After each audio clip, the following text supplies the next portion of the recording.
কিছুদিন আগেও যা ছিল কল্পনার বাইরে, আজ তা আল আকসা মসজিদের চত্বরে বাস্তব।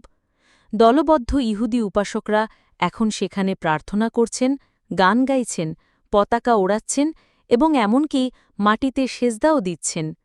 ফিলিস্তিনিরা বলছেন ২০২৩ সালের ৭ অক্টোবরের হামাস অভিযানের পর পরিস্থিতি আমূল বদলে গেছে।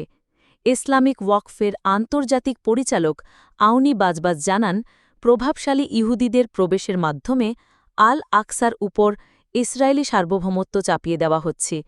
এটি আন্তর্জাতিক আইনের সুস্পষ্ট লঙ্ঘন। জেরুজালেমের পুরনো শহরে অবস্থিত আল আকসা দীর্ঘদিন ধরে ইসরায়েলি দখলদারিত্বের প্রতীক। মুসলিমদের জন্য এটি স্বাধীনতার প্রতীক, আর কিছু ইহুদি গোষ্ঠীর দাবি এখানেই গড়ে উঠবে তৃতীয় মন্দির। ঐতিহাসিক স্ট্যাটাস কো চুক্তি অনুসারে পুরো আল আকসা চত্বর মুসলিম প্রশাসনের অধীনে থাকার কথা।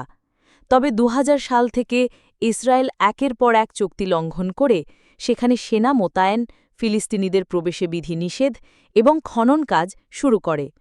২০২৪ সালে ৫৬,০০০-এর বেশি ইহুদি প্রকাশ্যে আল আকসায় প্রার্থনা করেছেন।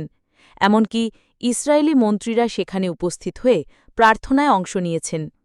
আরও উদ্বেগজনক বিষয়, ইসরায়েলি এমপি আমিত হালেভি এবং জাতীয় নিরাপত্তা মন্ত্রী বেন গাভির সম্প্রতি প্রস্তাব দিয়েছেন আল আকসার ৭০% অংশ ইহুদিদের জন্য বরাদ্দ করা হোক এবং সেখানে সিনাগগ নির্মাণ করা হোক।